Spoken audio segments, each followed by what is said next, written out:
Hey everyone, it's Warriors NRL Fanatics here, back tonight with a live stream, and joining me is a special guest, actually, someone who's around the radio circles actually in New Zealand, and he's called Sam Hewat. And Sam, welcome to the channel tonight, and we're going to go through and recap the NRL round 2 games and discuss the Warriors as well. Who's also a big Warriors fan as well. So welcome to the channel, and it's great to have you on. Thanks, Christian, bro. Really good to be here, and chatting some NRL, man. It's sort of an exciting time of year. Only week 2, but it already feels like all my weekends are being taken up watching footy on the couch. So heavy days.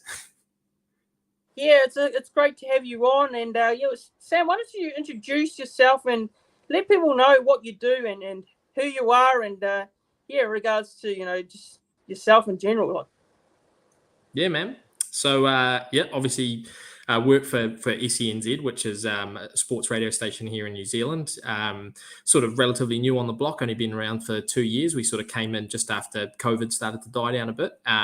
So people still sort of learning who we are. But, I'm a producer there. So I produce our afternoon show 12 to 4, Monday to Friday. But I also am our rugby league commentator. So I call all the Warriors games on SENZ. We host a league show on a Wednesday. Now that we've got a partnership with the Warriors, which we just signed off a couple of weeks ago, lots of Warriors content throughout our week, which is awesome. So, I've been in radio for sort of 6 or 7 years now, bouncing around, being a producer, being a sort of a journalist, doing some writing, that sort of thing. I've sort of found my feet at SENZ, and big diehard fan of the Warriors. It's probably my number one sport, rugby league. I'm only 30 years old, so I can't claim I'm a day oneer because I was only 2 years old at the time. But I've certainly followed them for most of my life, and got some very vivid memories over the years of grand finals, of course, in 02 and 11, and some of the other highs and a few lows as well throughout the journey. But that's basically me. Yeah, Sam, how did you become like a Warriors fan in general? Like, were you born up as a rugby league fan growing up, or did you follow other sports as well? Yeah, so now, funnily enough, my family's very, very rugby centric. Coming from the Waikato, we're big Chiefs fans, big Waikato rugby fans. So many sort of Saturdays spent at Waikato Stadium watching the Chiefs. But I think I sort of got into it. I actually was talking to someone about it the other day. Sort of first memory was I was coming back from a soccer trip up in Auckland during that 02 grand final, and I don't have a great long-term memory, but I vividly remember on the way back from Auckland in the car listening to the commentary and Stacey's try in that 02 grand final, and that's sort of my earliest Warriors memory. I was only 9 years old at the time, and then I just think over the years I'm obsessed with any sport. Working at a sports radio station sort of shows my true colours. I do like rugby, love cricket, love football. I'm actually a massive ice hockey fan. Funnily enough, I spent time in America, so I'm a big fan of the NHL. But I guess probably in the last 10 years, I just really started getting into NRL and preferring it over rugby, and then certainly from sort of, I guess, I'm going to say 2014, 2015, that the switch sort of went off, and suddenly I was all rugby league to the extent now where I can't even basically watch a rugby game. It just annoys me too much. It's too stop-start. So, that's sort of how it's all developed. Certainly not a natural rugby league fan from day one, like I said, but it's a love that's sort of grown over the years. And now I'm obsessed, as we all are. Yeah, that's awesome to hear, because, regardless of, how long you supported the team, it's still great just to get on board with the Warriors. And, the Warriors, obviously, they've given us some highs and they've given us some lows as fans. But, there are some, although, we say it every year that with the Warriors is that there's always promise. But I think this year's more promise than we've had over the last couple of years. I mean, we've had the COVID period, that was tough, especially, and we've had coaching changes, and we've had the lot, and I think what the club's doing so far is promising for the future, not just this year and for the next couple of years. I mean, I think that's the most important thing. Mate, spot on. And I know you're a big follower of our SG Ball teams and our New South Wales Cup teams as well. And I think probably more encouraging for Warriors fans is how they're doing. They've basically started the season blemish free, both of them, and just some of the highlights we're seeing, just some very exciting youngsters. And I mean, people got to remember, we had nothing for the best part of 3 years during that COVID period. For people that maybe weren't up to speed with it, our development programs were completely scrapped. And even to the extent where our reserve graders, I think we were only allowed 4 that were allowed to play for Redcliffe.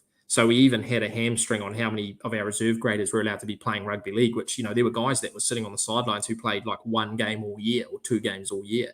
And you can't underestimate how valuable that development stream is. I mean, you only have to look at Penrith to see, what they've done over the last few years with the development program they had in place. So I think that's probably the most exciting part is we've got that back. And now that our juniors are starting to sort of shine, you're going to see, I think, the benefits of it in maybe, 5, 6, 7 years' time, which is a wee way to wait. But I think Warriors fans are pretty patient. We have been for 28 years. And I think we can hold out a bit longer. So. Yeah, exactly. On the SG Ball Cup and New South Wales Cup sides, it's just great to have those teams back in the competition after so long. And having those pathways is so important. It's crucial for the next couple of years, actually. And I've always been big that the Warriors need to get into their pathways and that, and not being able to do that for so long after being away in Australia. Just being located. And it's just great just having the SG Ball and the New South Wales Cup team. And I don't know what you think of it, but for me, it's just very important. No, and I think, the New Zealand has such a rich rugby league history. And I look at that Kiwis team that went over to the World Cup last year, and, there was only one Warrior in the team, that was Dallin, and he hardly played a game. I don't even know if he did play up there. But then, you look at guys like James Fisher-Harris, Jerome Hughes, Joey Manu. These are some of the best guys in the game, and they're Kiwis. And so you have got such an untapped resource here. And I say untapped in terms of the last probably, 5 years. I mean, before that, we were able to develop pretty well, but now it's, but we sort of lost that. I think we lost a bit of identity, we lost that sort of Kiwi rugby league mentality. And now we're starting to get that back a little bit. And I think, like I said, as the years go on, we'll start to see a Warriors side that's got that real Kiwi rugby league influence. And I think that's our best chance of winning a comp, because, we're seeing as well, I guess, the increase in, Pacifica and Polynesian players. It's nearly up at 50% now of the NRL. And we've got a lot of, Pacific Polynesian community here in New Zealand. And I think the Warriors were initially set up almost as a club to develop that talent. It's sort of moved away, like I said, but bringing back now, it's exciting, man. It's like I said, it's not going to be straight away. Are we going to win a comp this year, next year, 3 years? Probably not. But hey, in 4, 5, 6 years' time, we might be like Penrith, and we have a really solid base to work off, and we're starting to challenge top 8s, top 4s, and maybe even making some grand finals. Yeah, well said there, actually, because it's we've got a lot of people got to realise that it's going to take time, and I know fans are sick of waiting, and we've been waiting for years, but it's a process. It's a real process, and trust in what the club's doing. Like Cameron George and the owners, and everyone around the club to get the club to where it wants to be, and that is to be successful, and that's what a lot of clubs want to do. It's like the Panthers as well. So. Yeah, just pop into the chat, say hello to see if there's we've got Brendan here. He's saying, "Evening, guys, good chat." Hello to Brandon. How you doing? Well, but yeah. So, like I said, there, regards to the the future of the Warriors, I think that's the importance. Just the future of the club and how it goes moving forward. And I think this year so far, I know we've won 1 game, lost 1 game. So I mean, there are encouraging signs here. There are actually encouraging signs as well. So yeah, we'll move on to the preview is what we're here for now. So we'll discuss the NRL games from the weekend. So The first game was the Penrith Panthers taking on the South Sydney Rabbitohs. This game was on the Thursday night last week. So, Sam, what were your thoughts on this game? Actually, I thought, look, both teams came in with different form. The Panthers lost in round one to the Broncos, which was a huge shock there, and the Rabbitohs, they coming off a round one win over the Sharks there. And what were your thoughts going into this one? Because personally, from my point of view, I saw the Panthers coming back and bouncing back and getting the win, and they actually did, and they played very well. Penrith actually is probably still not their best in terms of their attack. Their attack was still a bit off, in my opinion. But what were your thoughts on the game as a whole? Yeah, well, it was interesting going into the game. I thought, I thought Penrith obviously looked very shaky round one. I thought maybe brushing off a few of those cobwebs from a lot of guys who had the extended off season, or shortened off season because they went to the World Cup, and some of them obviously played in the final as well, so they had an even less turnaround. But I thought, given that it was at Bluebet, and given that this is a team that we know is very, very talented, I didn't think they'd lose two in a row. So I sort of tipped them, but I knew it was going to be a tight game. I think you're right with the attack. I think defensively, to keep the Rabbitohs to 10 points is, the Rabbitohs team I personally have as a title contender. I think they're basically unchanged from last year. Don't underestimate the continuity of having the same squad essentially year after year. And then, we've got guys, superstars like Latrell in the team too. So I thought very good job from Penrith to halt that attack, but like you said, their own attack a little bit sort of shaky. The try that Toto scored in the corner was, to me, vintage Panthers. It was just silky smooth, and that's a glimpse of what that we know they can do, and probably if they can get that bit right, they'll be just as good as they have been the last few years. But they've lost some pretty key pieces. I think just the ruck speed, and without Api Coruscant, you can just tell that it's just a little bit. It's not as fast from the back of the ruck. And the decision-making sometimes of Mitch Kenny and Sonny Luke they're not quite at that sort of standard. And then obviously Kikau out on that edge, who was such an impact for Penrith. I think they're sort of missing both those two. But they'll work it out. I mean, they're still they probably are still a top 4 team, and certainly, going to be a title contender if they can sort things out. I mean, we're only round 2, we're just used to Penrith winning every game, but this is the good thing is, and I think we'll talk about this as well, the NRL almost feels to me like it's back to normal. For the last couple of years, we've had blowouts, we've had clear favourites. It's been easy to tip, like you do your tipping comps and you get 6, 7, 8 out of 8 each week. Whereas now, you're struggling to get 50% because that just seems like everything's squeezed in. So I think we got a little bit complacent here. We thought, Penrith just wins every game, and there's a couple other teams that are in around it. Now it's like, well, any team can beat anyone. Let's be honest. I mean, who had the Broncos, Dolphins, and Manly in their top 4 after 2 weeks? And I think the Dragons might be up there. Yeah, I think this year could be probably the most competitive we've seen the NRL in a while. It's great for the competition because you don't want to really see like every week the same predictable result each week, and you want to see some competition and that, and even teams like the Warriors who against the Roosters, a highly fancied team, the Warriors showed that they can put in an effort against one of the top teams. Even though the Roosters did go down to the Dolphins in round 1, people expected the Roosters to come back and beat the Warriors strongly, and that still was a tough game for the Roosters. We made it very difficult for them, even though they did get the result. So, look, I think just in terms of this game in Penrith, I think just they did enough in that first half, and second half, they sounded a bit disappointed at the end of the game because they let the Rabbitohs back in it. But I believe the Rabbitohs were never in this game. Even though they scored near the end, I think they were, they left their run too late. So I think their first half, though the Bunnies wasn't great, and then the second half they just, they made the scoreline a little bit more respectful. Yeah, for sure. Yeah, that try, and I think it was a 78th minute or something, probably did bring it a bit closer.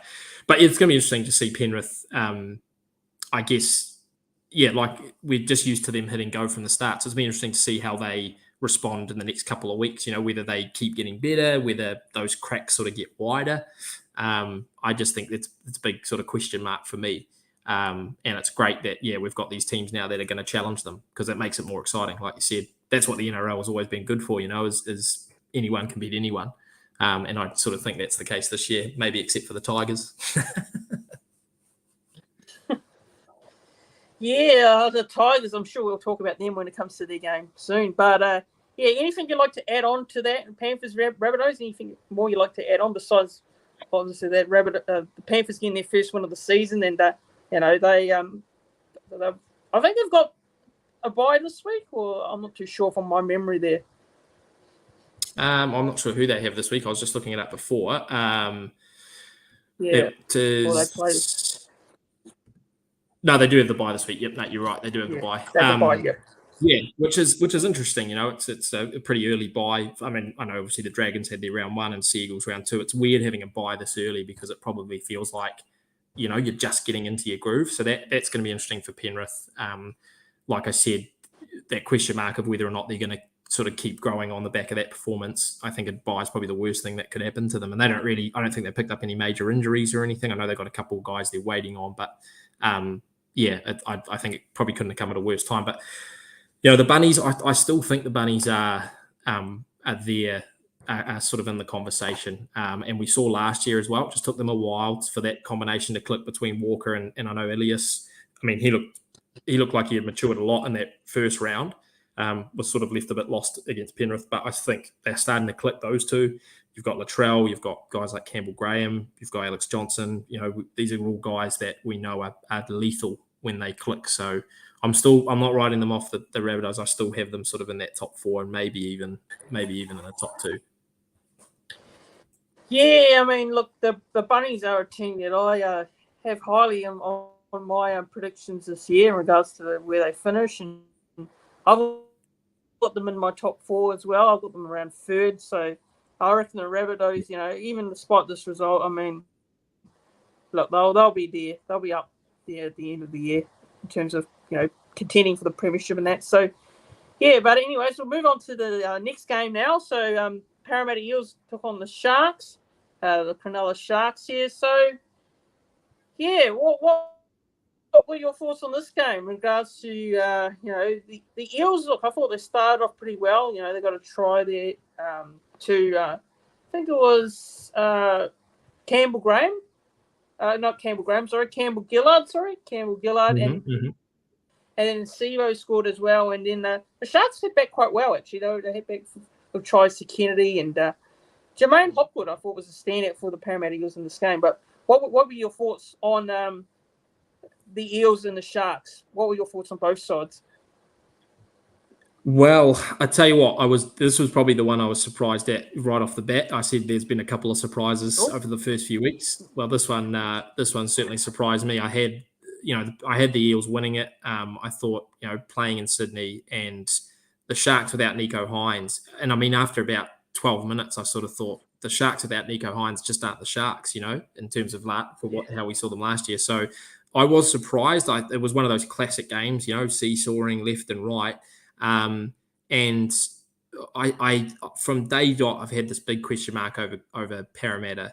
That grand final sort of blues that we talk about the next year, but they lost a lot of players. I thought them along with the Storm had the biggest roster changes in the off season, and probably the Warriors, but ours were obviously gains as opposed to losses.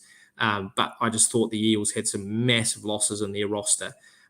So I have this massive question mark over them, and I think that sort of showed me that they're not going to be that team that we see in the top 4 like we did last year.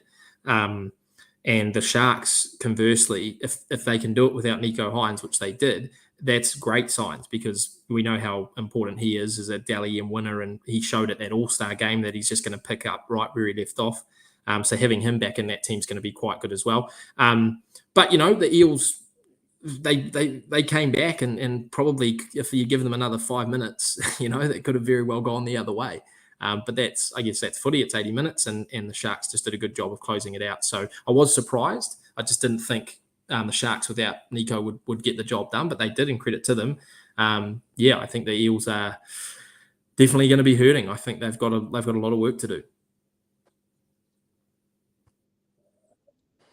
Yeah, and for the Sharks, I thought this was going to be generally quite a tough ask, just go down there and play this Parramatta side. But, they had strong performances from the likes of William Kennedy, and thought Trindle and Moylan played pretty well as well. And I think, the Eels have had two games where they probably should have won. I think the Melbourne game especially, and this game, because, both of those games were at home, and, that's the most disappointing thing for the Eels. And they've got a tough draw to start the season too, very tough draw. So, playing Melbourne in round one and then taking on Cronulla, another team who made the top four last year. And I think Sharks were second last year. So, although, they had no Nico Hines, Sharks, still got the talent across the field. So, yeah, I mean, all I can say is the Sharks, were great in this game, especially, and probably deserving of the win in the end. And Parramatta probably got some work to do, obviously, and then add on to that before we go on to the Queensland Derby. Well, that point that you made, I thought was a good one. They really probably, the Eels will be kicking themselves they didn't win these first two games, because they could have beaten Melbourne. I think, they would have been looking at the Sharks game thinking that this is like you said, at home, winnable as well. So they'll be very, very disappointed that they've gone 0-2 to start the season. And I think the Sharks as well, something that surprised me last year, which has really reminded me this year, is guys like Will Kennedy they're players that aren't going to be put into conversation with a James Tedesco or a Latrell Mitchell or a Kalen Ponga. But, the guy was a weapon for them on Friday night, and they've just got those guys in their team that aren't quite superstars, but they do their job well, and as a team they gel so well together. And even guys like Mulatalo and Katoa on the wings, they're not, once again, I mean, Mulatalo maybe, but they're not sort of regarded as, I guess, the best wingers in the game. But as a duo, and certainly as a sort of fringe to the back line, they're perfect. So I think the Sharks, once they get Nico back, I think they'll be, I know some pundits had them sliding down the 8 this year, but I think if they can get Nico back in there and sort of slot him in seamlessly, I think that's still a challenger. They're still top 5, maybe top 4. But yeah, they'll be pretty happy with the win for sure.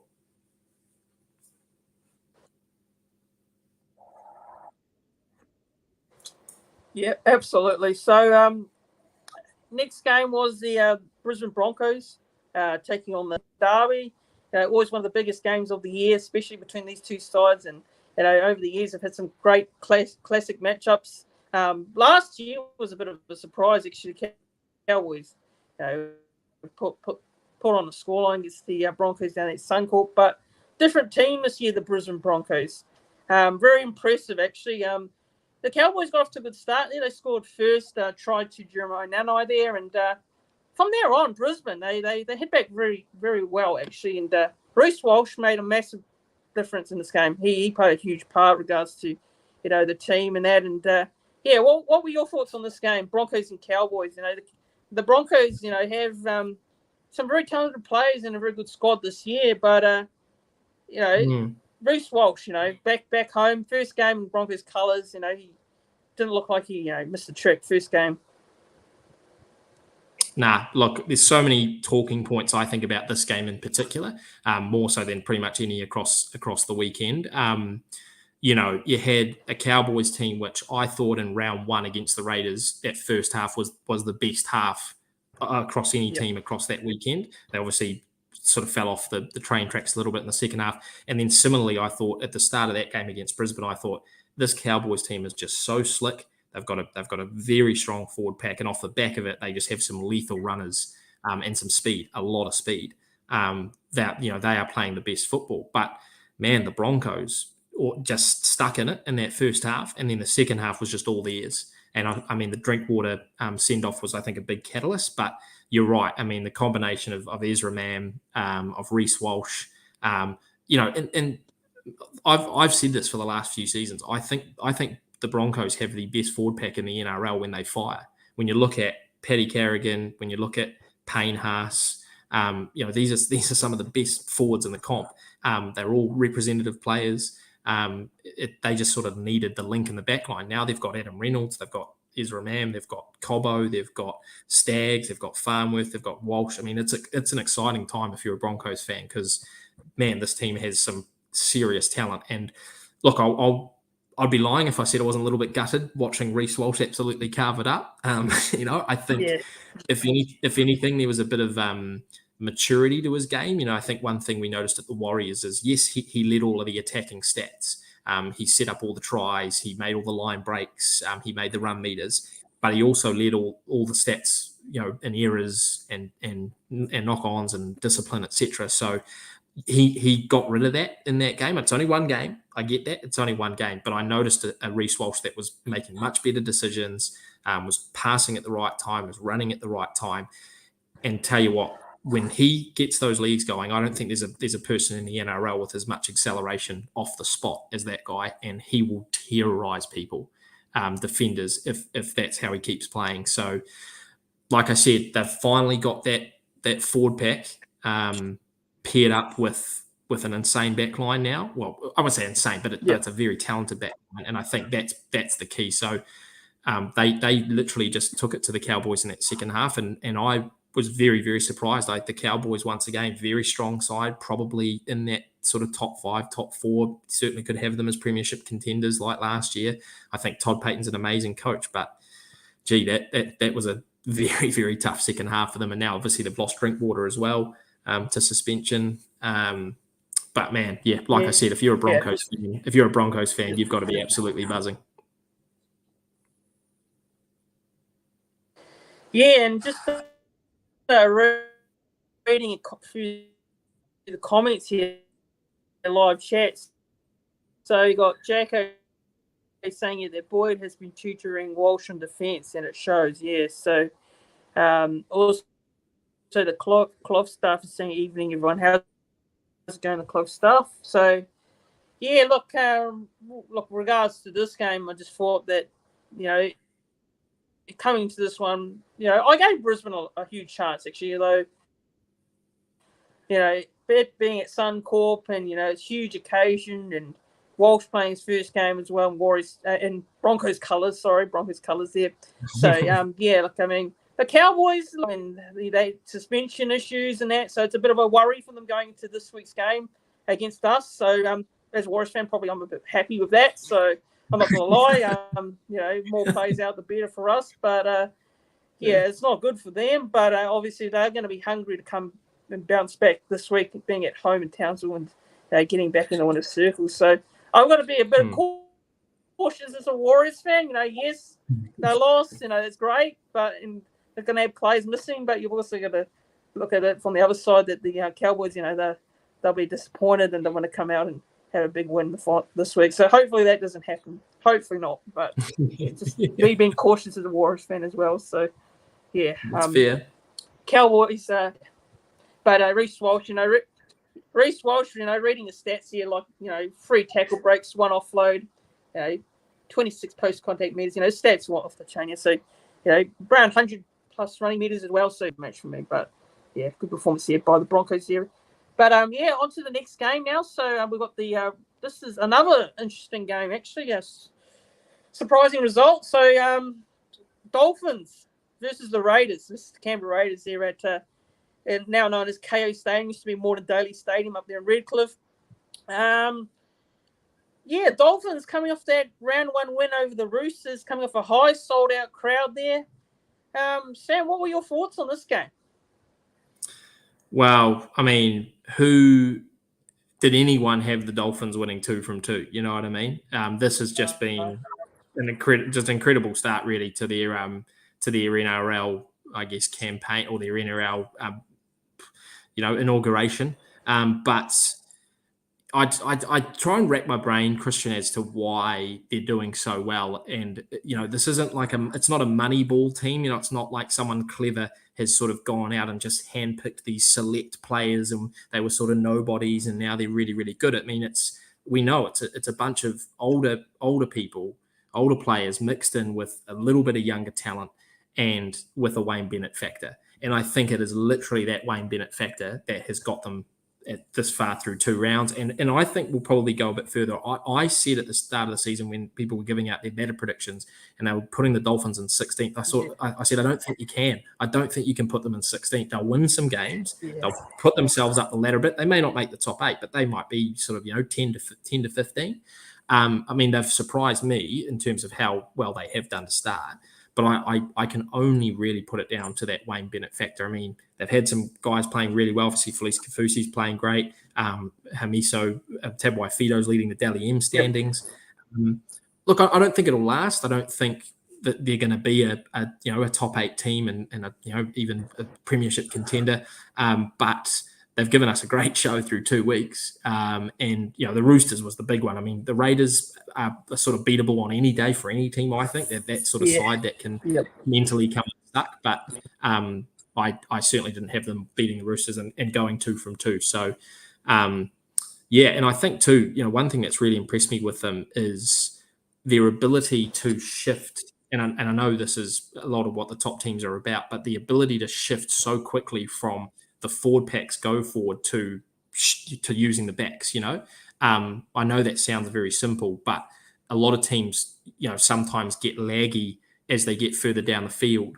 And it ends up just being almost a nothing kick, or the play sort of just goes dead because they haven't got any options. But what the Dolphins are doing fantastically well is barreling up through the middle and then off the back of quick play the balls, springing those guys out the back like Hammer, who just has so much speed and sort of pace to burn. And they're creative, they're throwing the ball around, they're offloading, they're sort of having a go early on in the tackle count. And I think that catches teams off a little bit as well. So, yeah, fantastic result for them. I'm loving it. I'm absolutely loving seeing them doing well. I think it's awesome. Let's just hope, when they come up against the Warriors, we hand them their first loss if they're still undefeated at that point.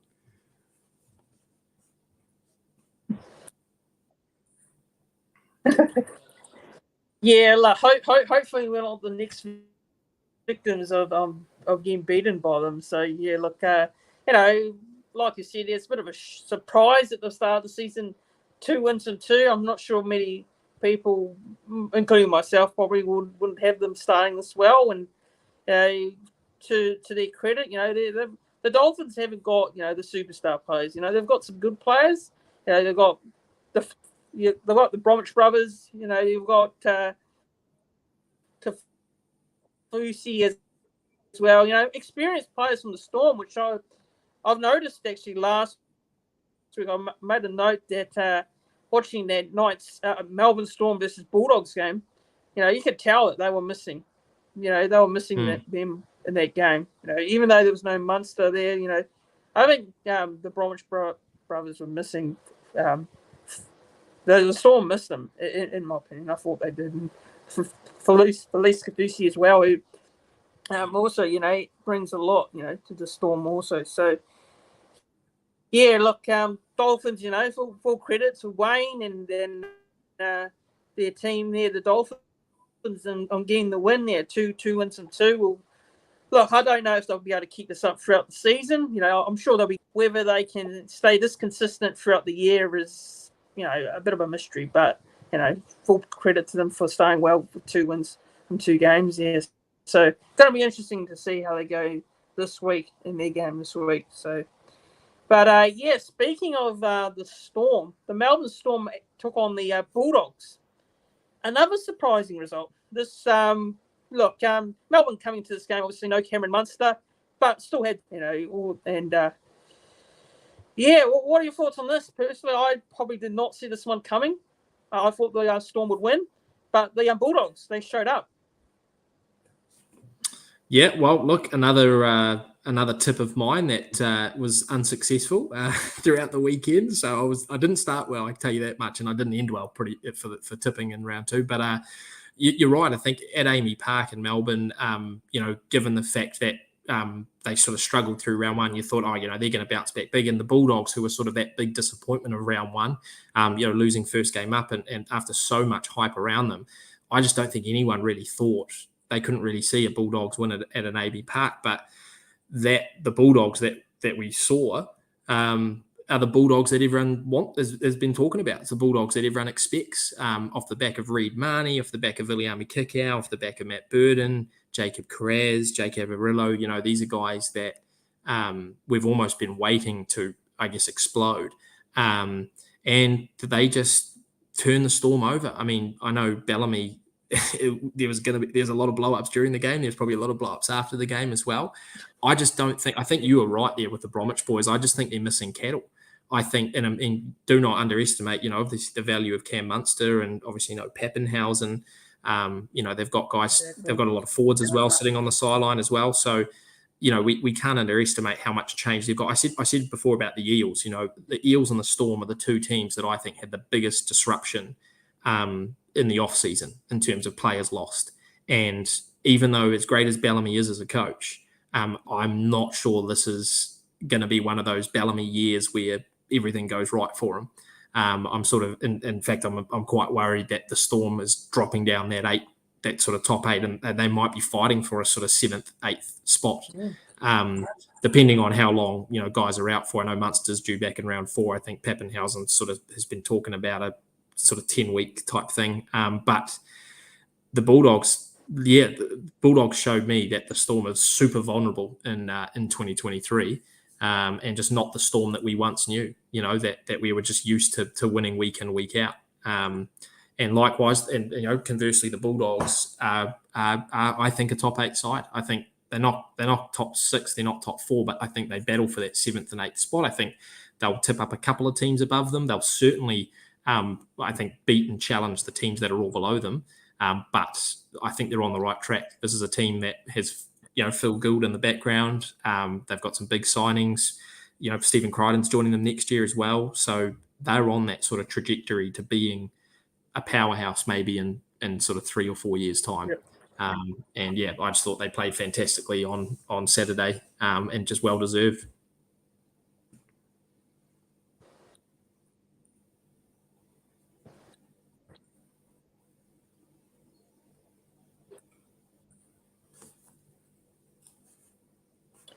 Yeah, I mean, the Bulldogs have been talked up a lot in the off-season with regards to, the signings that they made. And, they're big signings, the likes of Reid Marnie, Kikau, you got Matt Burden. You got a very strong side the Dogs have assembled there, and Addo Carr as well. And, the Dogs, for me, I mean, I don't have them in my top 8 this year, I'll be quite honest. But, look, I wouldn't be surprised if they push for top 8 spot come the end of the season, and they'll be competitive.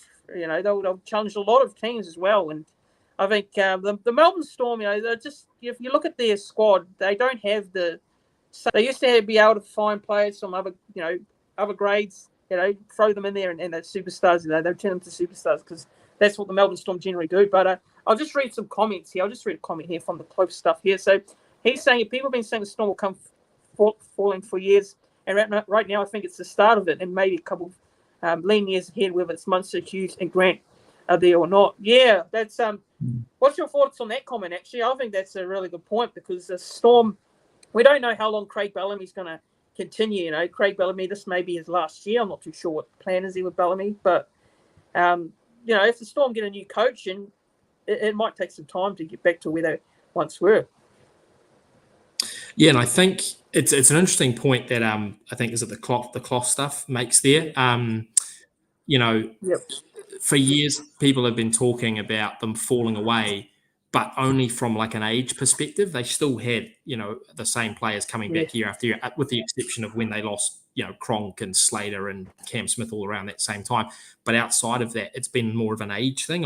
These guys are getting older and they can't keep the success. But now the conversation to me feels different, because it feels like they've lost so many of their players over the off-season that it's almost a new team. And then when you throw in an injury to Pappenhausen, an injury to Munster, all of a sudden you're relying on guys that are very green first graders who haven't played a lot of first grade games. And if they have, they certainly aren't to the level of a Pappenhausen or a Munster, etc. And as great as Craig Bellamy is, I don't think he can turn that around that quickly. So, like I said, I think they're hovering around the sort of 6, 7, 8 mark this year.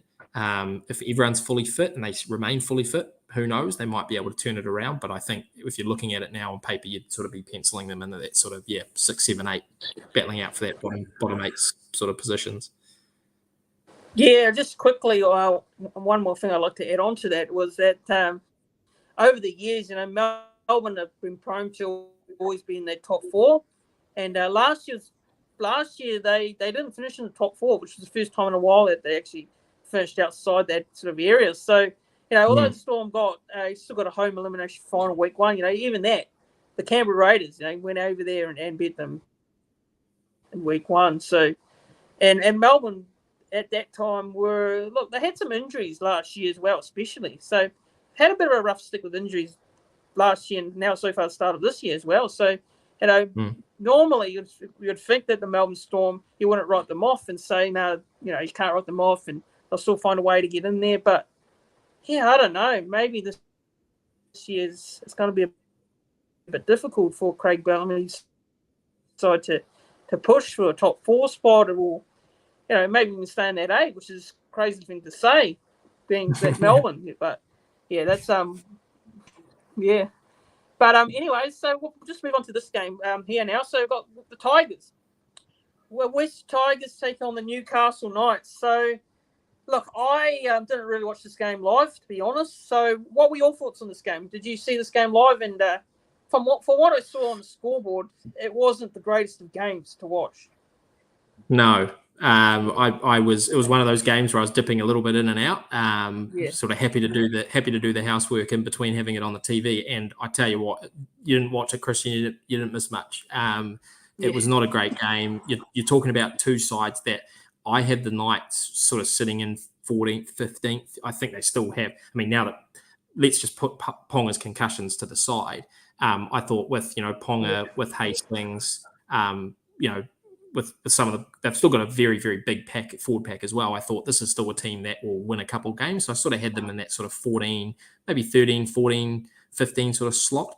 But, now that they've lost Ponga, and I've seen obviously over the first 2 rounds, I think, without Ponga, they might slip a bit further down, but they sort of are a team that is going to occupy the bottom part of the table. But then the Tigers, I mean, I mentioned to you before that, if you compare us and the Tigers, the Warriors and the Tigers in very, very similar positions in terms of transition, new coach, whole bunch of new signings, a new sort of era for the club.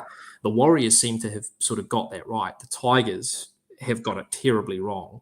Well, initially at least, because I tell you, on Sunday, that was the worst. They were the worst team across the competition on Sunday, and probably the worst team across the first 2 rounds. They look disjointed. They look, there was lots of niggle between the players as well as their opposition. They just seemed like they were mentally frail. And the thing that really actually got me as well, Christian, is, we were sold on Benji coming in and adding that sort of flair and creativity back into the Tigers team. Well, we just didn't see that. The attack looked stale. I think Luke Brooks, there's got to be a call made on him at some point as to his future in that team in first grade, because the guy just is offering nothing really for them on attack. It was just, if you're a Tigers fan, you would just literally have your head in your hand saying, surely we're not in for this again. This year and maybe for a few years to come. It was really disappointing, I think. It wasn't any reflection. The Knights winning that game is no reflection on the Knights being a good team. It's just how bad really the Tigers were. Yeah, exactly right. And the biggest worry coming out of this game for the Knights is Kalen Ponga with another concussion. It's a big talking point. It's a massive talking point because Kalen Ponga's suffered a couple of these now, and it's a bit of a worry. And you don't want to bring it up. You don't want to say this, but medically, could he retire? I mean, that's a big question. You'd hope not, as a fan, because you want to see these young players play, and don't want to see anyone particularly retired due to medical reasons. But what are your thoughts on that? Regards to the Kalen Ponga, coming off another HIA. Yeah, it's a really, it's like you said, a really interesting thing to talk about, because obviously it's Kalen's decision and it's his whatever medical staff he's getting, whatever sort of advice he's getting from them. We're not doctors, so we're not really in that position. But I think it's pretty obvious as sport sort of changes and realizes how important concussion is. And I like the term brain injury, because I feel that shows people the significance of it. I mean, when you say concussion, for a lot of people, that can almost be a throwaway term, but you use the word brain injury and suddenly it sort of has a lot more to it. And I think for Kalen, I saw a lot of chat around, if he wasn't playing 5'8", if he was at fullback, he wouldn't be taking tackles and, he wouldn't be getting knocked out. And it's like, well, but I mean, this is high performance sport. I mean, players will play where they want to play and they'll play the game how they want to play. You don't just put them somewhere else so that they don't have to tackle type thing. That to me doesn't make any sense. But I think it's getting to the point.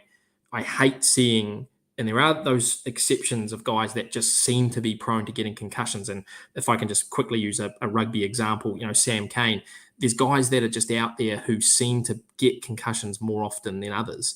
And I think those people are the ones we should be the most concerned about, because the evidence is the repeated head knocks is what causes the most problems. And if you get one head knock, it's like it might affect you, it might not, but it's the repeated head knocks that really fry people in the long term. And it's really sad to see, because I mean, we all know how important Kalen is to the Knights. We all know how sort of exciting he is as a player, but he's not really been himself in club level for the last 2 or 3 seasons. And I think you're right. I think there's a risk that maybe retirement is close. I mean, he's surely only one. If he comes back now, he's surely only one away from having to make that sort of call, if it's not this one already. So it was, very, very hard to see, and obviously disappointing so early in the game. It sort of really does throw a team off when it's that quick. I really do feel for him. I really hope that it's not the end for him.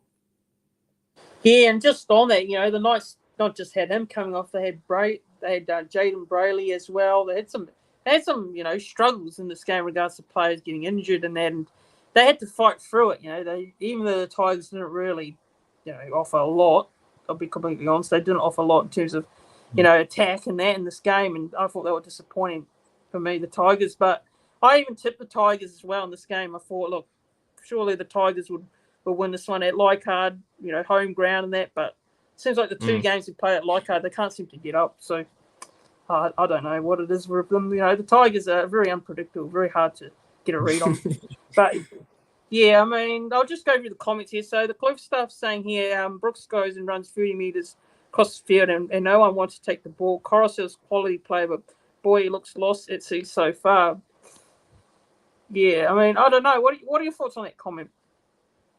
Well, I think, Brooks certainly isn't showing the sort of leadership and direction that you'd expect someone of his experience and, I mean, the paycheck that he's on as well to show. And, I guess, I don't know if the point there is that guys aren't wanting the ball, so he's not able to create. But I think as a 5'8", you sort of create yourself.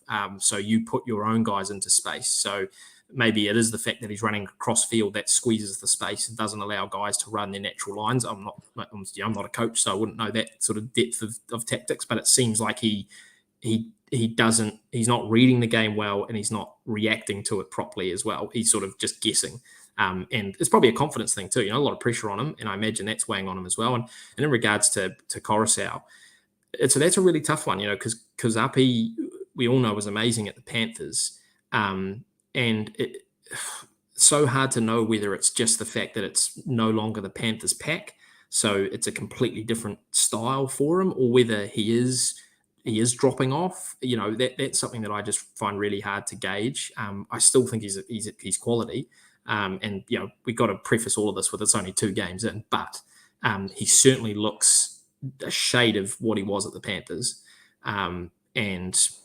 Someone else has mentioned Isaiah Papali'i as well, struggling. I just don't have answers for it, because I'm just as shocked as everyone. Like you, I tipped them. I thought they'd bounce back, and I bought into the hype. I thought, like us, they were in this rebuilding phase, and they were going to be this powerhouse in sort of 5 to 10 years. But I think they've just gone the opposite way almost. And yeah, I think if you're a Tigers fan, I know there's a lot of them out there. I think it's tough times. Yeah. It's going to be a tough 23. Yeah, just one more comment on that game and then we'll move on. So I'll just read this here. I also think the way that the attack is a reflection on a conflict of tactics between Sheens, Benji, and Farah. So, yeah, I mean, Tim Sheens is, look, I mean, he was a good coach back then when he was at the Tigers, but he's coming back in to the NRL now, and the NRL is a different level to what it was. So, yeah. I mean, I don't know whether Tim Sheens is going to really make this team, get back to where it was, being a top eight sort of side. But, I mean, a lot of people like to refer to the Tigers back to the years when they won the premiership, and people go on about that. And, look, I mean, it's a different era now. So, yeah, I don't know. But, yeah. It'll be interesting to see how the Tigers go for the rest of the season. Yeah, so, yeah, that's more I can add on that one. But this game here, we've got this game, and then we'll wrap it up with the Warriors game as well, and then we'll finish the show. So, Dragons versus the Titans, the St George Aurora Dragons versus the Gold Coast Titans. This game was played on Sunday night. So, an interesting one here is that during the off-season, myself and probably a lot of people, a lot of experts as well included, probably have the Dragons struggling this year. A lot of people got them as their spoon winners, near the bottom half of the ladder. Sam, what were your thoughts on this game in regards to, the Dragons and the Titans? Because the Titans had a good win the previous round one. Mm-hmm. I actually tipped the Titans in this one. Although the Dragons are at home and they had a point to prove, I mean, Dragons actually surprising in this game. What are your thoughts?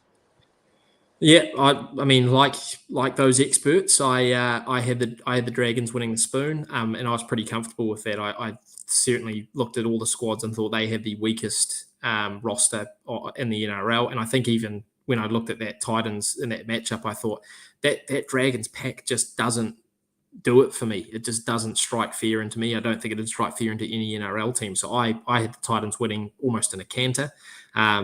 I think the Titans, we all know, with the likes of Fafita and Fasua Mala'awi and Tana Boyd and Brimson and, Cam Pereira, there's these talents there that are waiting to be unlocked. And I thought, after the first week, I thought maybe they'd do the same thing and they'd tap into it and they'd roll over them. But the Dragons, with everything going on as well, in the off season, and to sort of disconnect there seems to be in the locker room and between players, and people talking about Anthony Griffin being the first coach to get the sack. It's like it's almost mind blowing to me that they came out and produced the performance that they did. So I don't know. Do we lift the Dragons off the wooden spoon? I'm not quite ready to sort of say that they're going to be up there, but they certainly showed me a lot more than I expected, and that backline is still quality with, the likes of Ravalawa and Sully and Tyrell Sloan, who sort of like a Reece Walsh. He has that pace just right off the bat, that just quick acceleration that just catches teams out. So, I thought it was great effort by the Dragons. And once again, like the Tigers, if you're a Titans fan, I think you might look at that and go, okay, is this going to be the same Titans as we've had over the last couple of years? I do think that it was like it seemed to be an off night for them. Yeah. I just think some of them weren't, nearly as potent as they can be. I think Jay Masters has just said that Brimson and Boyd were off, which they were. So, I think it's a reflection of probably where those teams are going to end up. The Titans, I think, are going to be one of those teams that fills that sort of 11 to 15 bracket. I certainly don't think the Titans are down the bottom this year. Well, I don't think they're wooden spooners. I think they are that sort of 11 to 15. And I think the Dragons, who I did have as wooden spooners, they might push up into a similar bracket, but I still think their roster lacks in a lot of areas if they even want to think about making a top 8. So yeah, they'll be happy that with the bye, they've 4 points across 2 rounds, and I think they might even be in the top 4. So screenshot that and frame it and put it in a poster.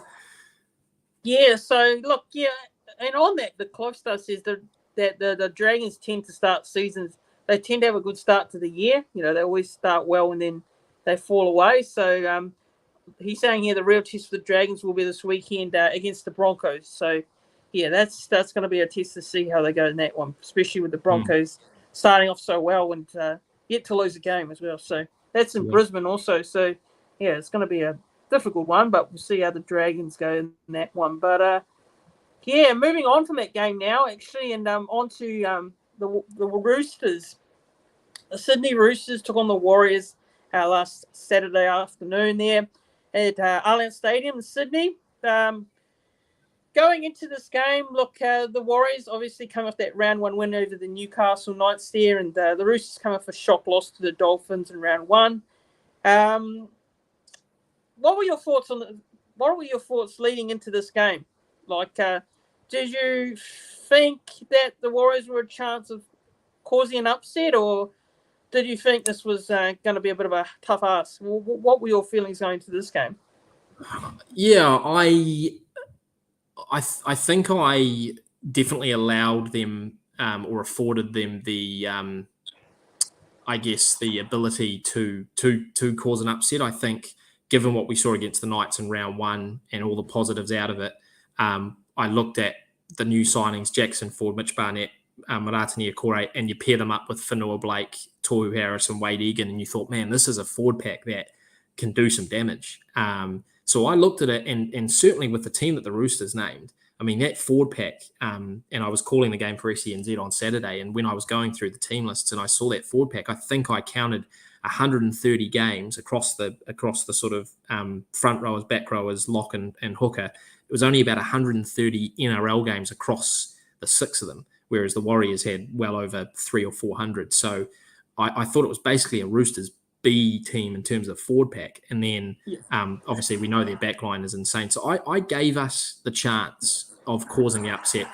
I still tipped the Roosters. I still thought, how often the Roosters lose two in a row. I thought the quality in their backline was going to be too much, but I thought it would be close, and I certainly gave us the ability to win. And I think we could have. I think we nearly could have. Yeah, on that. So regards to the game now, so the Roosters look. They started off well. They got a try early on in this game, and look, they had a lot of position. They had a lot of field position early in this one, and a lot of six agains, calls, penalties. Just the Warriors just hanging on.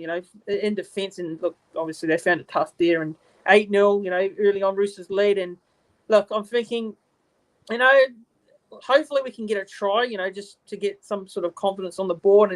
And we got to try to Wade Egan there. And Wade Egan, he's had a very good start to the season so far, first two games. What is your thoughts, on Wade Egan? Because a lot of people, there are a lot of people out there that aren't very high on Wade Egan as a player. He's probably, someone, he's probably someone that a lot of people probably don't rate too highly, but I rate Wade Egan. He's a good player. And what are your thoughts on him? Because I think last year, he had a really strong season last year as well. Yeah, I think you're right. A lot of people don't rate him perhaps as highly as they should. I'll put my hand up and say probably 2 years ago, I thought the same. I thought he's a good hooker, but he's not a premiership winning hooker. And I thought hooker is one of the most important positions. When you look at teams that have won the comp over the last 5 to 10 years, they generally have the best hooker, if not one of the best hookers in the game. And I didn't think Egan was in that echelon, but I think last year, certainly our most improved player. And I think this year as well, coming in already after 2 games, I just think he's taking his game to a whole new level. And I mean, we've already heard people like Harry Grant say that, he watches Wade Egan, he watches clips of Wade Egan and film of Wade Egan and sort of models his game off him, which I think is an amazing compliment. And I think I think it was Joey Johns who early on in Egan's career compared him to a young Cameron Smith. So, clearly people within the game hold him very, very highly. And I think you're right. I think through these first 2 games, he's gone to another level this year. So I was really impressed with him. I think you mentioned there in that sort of beginning of the first half how the Roosters kept getting repeat sets and we really didn't have much possession at all. And I think that's sort of a marker of where the side's at this year compared to previous years, and the fact that we very easily could have given up 20 points in the first half. And we gave up I think it was just the one try and then the penalty. So, I thought that was a fantastic effort for us to keep in it purely on defence. I mean, the try sort of came out of nowhere in terms of, it was only, I think, our second attacking set in their 20. And we do this little sort of trick set play, which I love. I want more of that from the Warriors. And it gets us a try. I think, that whole first half was based off defence, but I will talk about the second half, I'm sure. But, and I know Jacko's sitting here, Tohu was amazing across the game in his work rate. But my fear is, how long can we keep this up for a season?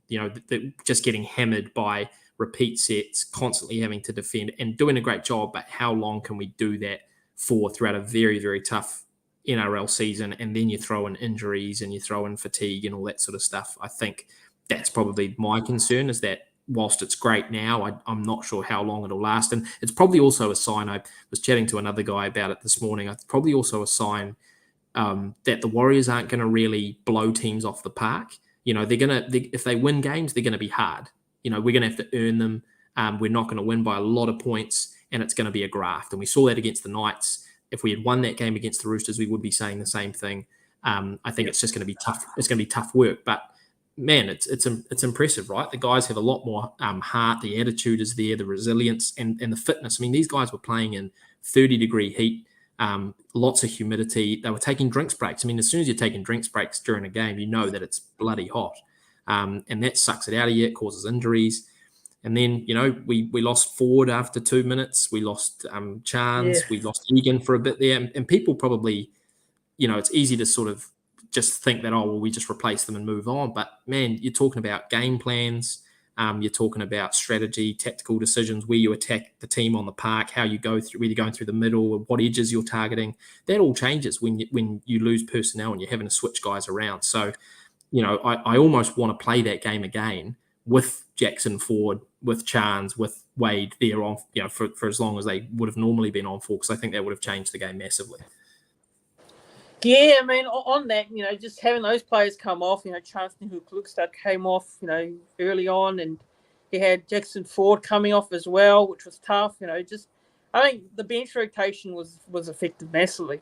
Just the fact that Andrew Webster wasn't able to, use his bench, more properly, because he had to give a lot of the other players more minutes. Just all those players had to go on and play massive minutes, and obviously they had to defend a lot too, which didn't help, just in that heat and as well. So, look, I mean, even at 8-6 down at half time, I was thinking, if the Warriors could start off well in that second half, maybe get a try on the board, put some pressure on the Roosters, and maybe there's a possible chance that they could cause an upset. But the second half, the Roosters came out and they scored an early try as well, and then it started to look a bit tough. It started to look a little bit too difficult for the Warriors to get back in it. They did well to get a try. With 8 minutes remaining, it was only 18-12. So, surprising, it was only 18-12, 8 minutes to go. The Roosters, actually, I thought personally, butchered a few opportunities as well. They had some opportunities to score more tries and probably could have had more points on the board, in my opinion. I don't know what you think of that, but yeah, I mean, the Roosters probably could have been up by more, is how I feel. Absolutely, yeah. Lots of butchered opportunities. I think Suaalii, he missed a couple of golden opportunities and in fact even nearly blew that try that Sam Walker scored, where Teddy was on his inside and he chose to go himself. I mean, that's almost schoolboy stuff. I'm sure he would have got a rinse from his teammates and probably Trent Robinson after the game. So, they certainly squandered a few of their opportunities. But, so did we. Of course, everyone talks about the play the ball from Montoya on that right-hand edge. And I don't know what was going on there, because Egan was, he was tracking across the middle of the park from the last play. I don't know where he was in that, but that was a big missed opportunity for us. And then Dylan Walker obviously coughs the ball up close to the line. So we missed our opportunities. That might have been fatigue, to be honest. But I think for me, the defense is fantastic, the attitude, the resilience. But what we are lacking at the moment is just that little bit of extra creativity on attack. And looking at Reece Walsh for the Broncos, that's that sort of missing piece. And I think whilst some of these guys are solid, like Chance is a really solid player, and we can look at Niokore on an edge, and we can talk about Sean, but maybe we just need a little bit more of that creative spark, and that might come from a Tane to a Piki, who's playing in the New South Wales Cup and doing great. But that's sort of one thing I think we really need to capitalise on if we want to start scoring tries in the final third and get repeat sets. I mean, we talked about it before we went live. We didn't force a single dropout. And I just think when you're down in a team's, if you're down in that attacking end, you need to be forcing dropouts if you're not scoring tries, because that teams score off the back of that. And the Roosters scored off the back of, I think, 3 set restarts in that first half. We need to be forcing line dropouts, and I put that a little bit of pressure of on Sean to get his kicks a little bit finer and a little bit more in behind the defensive line. And I'm not a big fan of these sort of up and under bombs we do from halfway. I mean, I want us to pin it into the corner, even kick it, even if you can pin it into the corner and kick it out over the sideline, not only are you stopping a kick return, but you're also giving your forwards a rest. And that's sort of what they needed given the injuries that we had. So I think there are things that we need to work on. There's things that Webby, I think, needs to improve. And if not, there might need to be decisions made in terms of personnel and bringing new guys in. But I think you have to be pretty positive. I think of all the teams that lost over the weekend, I think Warriors fans have the right to be the most happy with how their team performed. All these teams we've been talking about, the ones that have lost, we've been very critical of them and they either shouldn't have lost or, they were very, very poor. I think the Warriors were sort of the only team that lost, but played very, very well, and people sort of respect the effort that they put in. And for Warriors fans, that's extremely encouraging. I think it's a good sign for 23. Yeah, exactly right. I mean, the only thing that's probably been the letdown over those last couple of minutes was the execution. I think the execution and attack, when we came down there, the Roosters, did invite us down there in a couple of times. And there was a moment where, we had no one at dummy half. I don't know what happened there. There's no one there. And it's a crazy moment in the game. You can't make mistakes like that in the NRL and get away with it. And we didn't. And then, we had another opportunity, and Dylan Walker made a mistake, and it wasn't a great mistake to make. But look, other than that, I think there were some positives. Our four pack I thought played particularly well. The likes of Tohu Harris, workhorse. What can you say, Tohu Harris? He's always a player that puts in the work. He never disappoints, and his defence as well is great. And Murata Niokore had to play some different minutes. He came on and off. He was. And, just I thought four-pack was good, and I think Egan as well, especially in hooker, I think he's improving his game, just this year so far. But any more you'd like to add on in regards to this game, the Roosters Warriors, and I'll just bring this comment up. Yeah, I think the forward pack is, like I mentioned at the start, the forward pack is, in my mind, one of the best in the comp. I know people might even laugh at me for that, but when you pair up Whenua Blake with how we see Barnett playing, Niokore, throw in Egan at half at hooker, and then you throw in Tohu Harris. I mean, that to me is a very, very potent forward pack. So I think that's, to me, not a concern. I think our forward pack's doing a great job, both defensively and in getting meters. But yeah, we lack the execution. We lack the decisions on the fifth tackle, and the kicking game, like I mentioned, needs to be improved. But we mentioned at the top of the show, the exciting thing is these players we've got playing underneath, and I see a whole bunch of comments here on the likes of Volkman and Lussick and these guys who are playing reserve grade, and that's the exciting thing, is that we've got these exciting youngsters who we hope in sort of 2 or 3 years' time are going to be that next step that take us to the next level. And I'll say it again and again and again. This isn't a premiership winning team this year. It's probably not going to be a premiership winning team next year or the year after. But in sort of 4, 5, 6 years, we're starting to build pieces that push us into the top 8 and start challenging for a top 4. And I think we have the ability over sort of 10 years to become a Penrith where we develop the best talent in the NRL. They play for the Warriors. We make top 8s. We make top 4s. We challenge for premierships. And I think that's hopefully where the club's heading. Yeah, just on that here. So Jacko's saying here, I'd like to see Lussick on the bench, move Walker to centre. He's proven as a top player, but I'm alone in that view. What are your thoughts on that one, actually? Because I personally think that Dylan Walker's probably not, close to starting. I mean, it might sound harsh, but I don't think he's close to starting. I think he's more of an impact player right now. But yeah, what are your thoughts on that comment? Well, I think his own undoing is the fact that he can play in so many positions. So why wouldn't you have him as a 14, where if anything happens, he can slot in anywhere? And he's done that over the 2 weeks. He's slotted in, into about 5 different positions. So I think that's his problem, is that he can just play anywhere. And like you said, why would you start him at centre when you can have him as a utility player on the bench? I think that's just sort of suits the system better at the moment. It's disappointing that Viliami Vailea isn't in the centres at the moment, and I've heard a few things around the traps that it is maybe an attitude thing, and in terms of training and his attitude, around camp and stuff, which is really disappointing, because I thought he was one of our best players last year, certainly the best rookie, but one of our best players, and I think you slot him back into those centres, and I think that makes a big difference too. So I see what you're saying, Jacko, but I think Walker sort of suits our system a little bit better, just being a utility and being able to play anywhere should anyone go down. Yeah, just on there, I got a question here from Warriors Uncut New Zealand. So asking, should Sean play 6 and Tamari Martin 7? Do you think that there should be any positional changes, or do you think stick to what it is right now?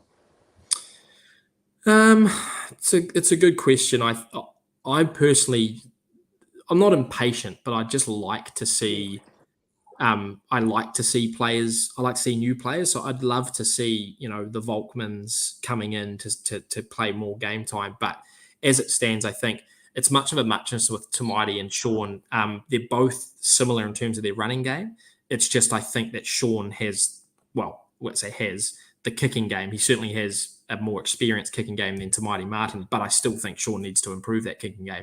And I think that's probably why they're playing in the roles that they are, because they are quite similar in terms of their running game and the way that they take on a line. But I like Tamaiti Martin. I've been really impressed with how he's played over the first 2 weeks. My concern with him when he came over from the Broncos was that when he was playing fullback, he did a job for them, but he didn't light it up. I mean, I don't even think he scored a try for them while he was there.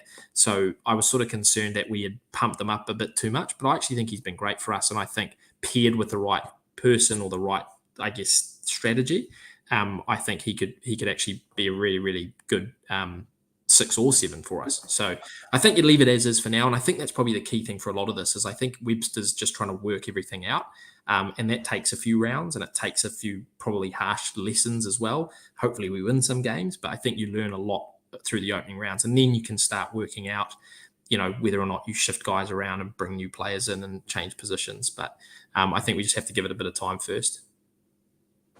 Yep. So just the close stuff here says that Tamari Martin, if there's criticism of him that he lacks a kicking game, it hinges on him. We get predictable on the last tackle plays. The defensive line rushes up on him and they know what's going on. Yeah, look, I said this in one of my videos that I personally think Tamari Martin should take more of a kicking game role.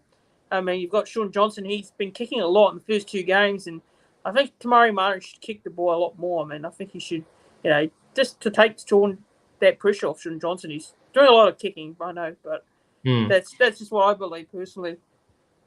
No, and I think too, I mean, Wade Egan probably has a role to play there as well, improving his kicking game from dummy half, because we see, a lot of the best hookers in the NRL have just that little element to them as well. And if you can throw that in and say, let's say Tamaiti Martin does get some form of a kicking game, because he's not really using it at the moment, then we would become very unpredictable, which is what we want. I think that's a good comment about us being quite predictable on last plays at the moment, because it ends up in Sean's hands, and that's where it ends if it's a kick or whatever. So it's easy to read. But yeah, like I said, maybe they're working it out still, and that combination, and hopefully as the weeks go on, they start to, are able to get a bit more creative and open up a little bit more. But TBC. But we do need to be more creative in that final third. I think that's where we're really lacking, and that's where the points are going to come from, is us being able to convert on that sort of danger territory, getting a repeat set if we need to. And it was only a couple of seasons ago where Sean was leading the competition and set restart and forced dropouts, So we need to get back to that stage, I think, and putting pressure on teams rather than letting them off the hook, because so often we just let them off the hook. We put so much pressure on them and then we just let them go. And it's basically a get out of jail free card.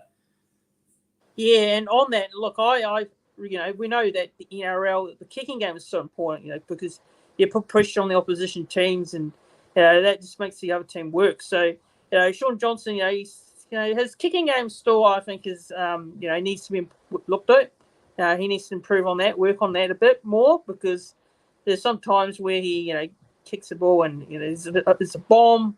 The next set it's another bomb, and I'm like, oh, this is a bit predictable. It's just the same old thing, and it's not putting pressure on the opposition. Like against the Roosters, I'm wondering why they keep kicking it back to Tedesco at the back there, and apply some pressure to some of the other players. I mean, lots of Tupou or something like that. And like Tedesco, you just keep kicking it back to them. But look, I mean, it's good to see Sean Johnson is running the ball a bit more. I mean, that's a positive. It's great to see that.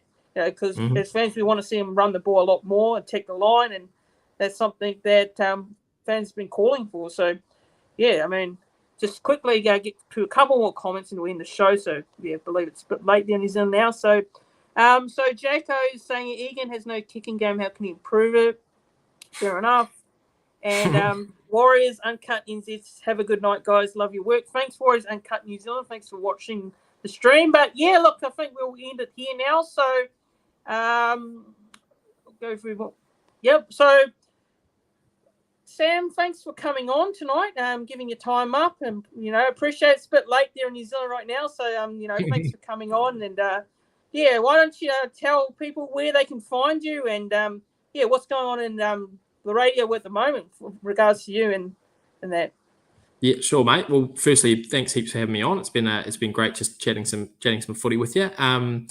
You can catch me if you want to catch me on Twitter. I'm not super active, but I post the occasional tweet after a round of footy. Just my name there, Sam Hewat, Hewat. It's just literally that, at Sam Hewat on Twitter. But otherwise, yep, SENZ, we're on air 12 to 4 every day, Monday to Friday. That's New Zealand time, and we're calling every Warriors game this year, whether it's in New Zealand or over in Aussie. So if you are in NZ and you've got the SENZ app, you can listen to us there every weekend, which, I'm really excited about. It's just nothing better than being able to call the footy yourself. It's a dream come true. Yeah, no worries, Sam. Thanks for coming on. And, thanks to everyone for tuning in as well and watching tonight. And thanks for your interactions in the chat, comments, questions. It's great to it's all about the viewers. So, yeah, make sure you like the stream as well. Make sure you put the thumbs up on the live stream as well. Share this live stream back, comment back if you're watching it back. Subscribe to the YouTube channel as well. Subscribe to the channel. And, thanks for everyone for watching. And, have a good night and have a good rest of the week. Cheers, everyone. Thanks, guys.